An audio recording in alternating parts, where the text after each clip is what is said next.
Hello दोस्तों, कैसे हो आप सब लोग। चलिए आज हम लोग देखते हैं भौतिक विज्ञान का लेसन प्लान। और भौतिक विज्ञान में गुरुत्वाकर्षण बल का लेसन प्लान। जैसा कि मैंने आपको अपने प्रीवियस वीडियो में भी बताया है, इधर साइड में आपको दिनांक डालना है। फिर इधर बीच में आपको विषय, उपविषय, प्रकरण और अपने विद्यालय का नाम, जिस भी विद्यालय में आप टीचिंग करने के लिए गए हुए हैं। ठीक है। और इधर साइड में आपको डालना है कक्षा, वर्ग, चक्र और समय। अब हम लिखेंगे सामान्य उद्देश्य। सामान्य उद्देश्य में हमने 4 पॉइंट लिखे हैं। इसमें पहला पॉइंट है छात्रों में विज्ञान विषय के प्रति रुचि जागृत करना। और दूसरा पॉइंट है छात्रों में चिंतन एवं तार्किक शक्ति का विकास करना। और इसमें तीसरा पॉइंट है छात्रों में वैज्ञानिक दृष्टिकोण विकसित करना। चौथा पॉइंट है छात्रों में प्रयोगात्मक तथा रचनात्मक कुशलता का विकास करना। अब हम लिखेंगे विशिष्ट उद्देश्य। विशिष्ट उद्देश्य में पहला हमारा उद्देश्य है ज्ञानात्मक उद्देश्य। ज्ञानात्मक उद्देश्य में हमारा पहला पॉइंट है विद्यार्थी गुरुत्वाकर्षण बल को परिभाषित कर सकेंगे। और दूसरा पॉइंट है विद्यार्थी गुरुत्वाकर्षण बल तथा गुरुत्वाकर्षण के सार्वत्रिक नियम का प्रत्यास्मरण कर सकेंगे। अब हम लिखेंगे बोधात्मक उद्देश्य। बोधात्मक उद्देश्य में पहला पॉइंट है विद्यार्थी गुरुत्वाकर्षण बल तथा गुरुत्वाकर्षण के सार्वत्रिक नियम का प्रत्यास्मरण कर सकेंगे। और दूसरा पॉइंट है विद्यार्थी गति के तीसरे नियम के अनुसार गुरुत्वाकर्षण बल का अनुवाद कर सकेंगे। अब हम तीसरा हमारा उद्देश्य है प्रयोगात्मक उद्देश्य। इसमें हमारा पहला पॉइंट है छात्र गुरुत्वाकर्षण बल से संबंधित ज्ञान का प्रयोग उच्च कक्षाओं में कर सकेंगे। और दूसरा है गुरुत्वाकर्षण बल से प्राप्त ज्ञान का प्रयोग अपने दैनिक जीवन में कर सकेंगे। अब हम लिखेंगे शिक्षण सहायक सामग्री। शिक्षण सहायक सामग्री में चाक, डस्टर, श्यामपट्ट, मार्कर, रोलर बोर्ड, चार्ट आदि जो भी सामग्री आप कक्षा शिक्षण के दौरान प्रयोग में लाते हैं वो यहाँ पे आपको लिखना है।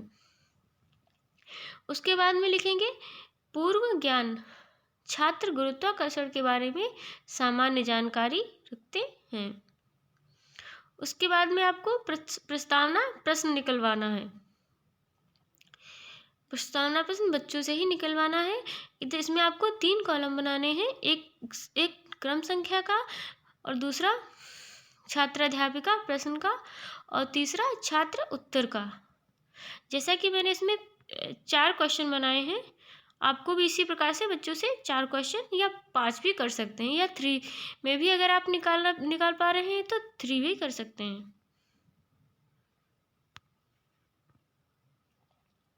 उसके बाद में हम उद्देश्य कथन लिखेंगे।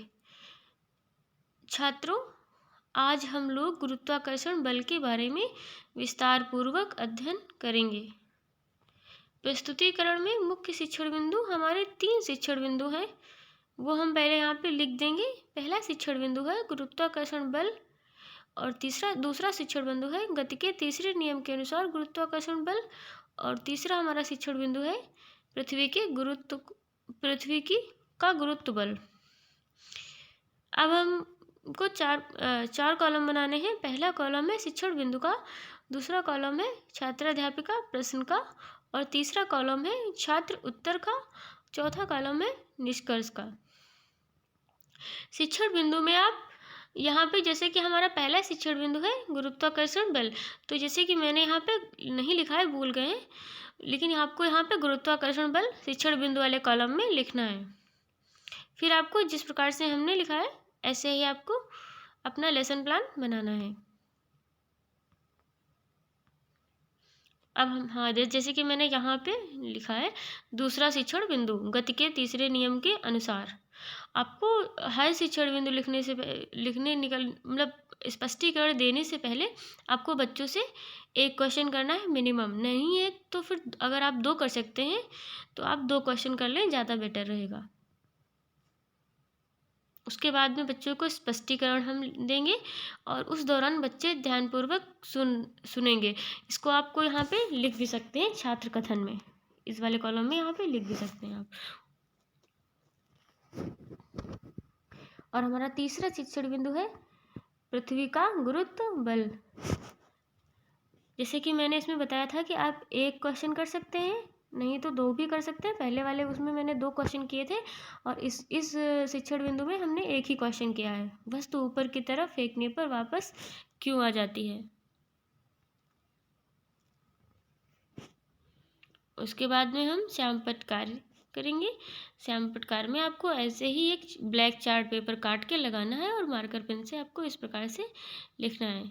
जैसा कि आप कॉलेज में ब्लैक बोर्ड या वाइट बोर्ड पे करेंगे, वही आपको यहाँ पे भी करके दिखाना है। अब हम लिखेंगे लेखन एवं निरीक्षण कार्य। छात्राध्यापिका कक्षा में घूम घूम कर निरीक्षण कार्य करेंगी तथा श्यामपट्ट सारांश अपनी उत्तर पुस्तिका में लिखने का निर्देश देंगी और समस्याओं का समाधान करेंगी। उसके बाद में हम बच्चों से पुनरावृत्ति प्रश्न करेंगे। हमारा पहला प्रश्न है गुरुत्वाकर्षण बल क्या होता है। दूसरा क्वेश्चन है सूर्य और ग्रह के बीच लगने वाले बल को क्या कहते हैं। तीसरा क्वेश्चन है पृथ्वी का गुरुत्व बल क्या होता है। उसके बाद में हम पाठ से संबंधित ही बच्चों को गृह कार्य भी देंगे। जैसे मैंने इसमें एक क्वेश्चन दिया है बच्चों को गुरुत्वाकर्षण बल के बारे में विस्तार पूर्वक लिखें। थैंक यू दोस्तों। अगर आपको ये वीडियो अच्छा लगा हो तो लाइक और सब्सक्राइब ज़रूर करें। मिलते हैं अपने अगले लेसन प्लान में। Thank you.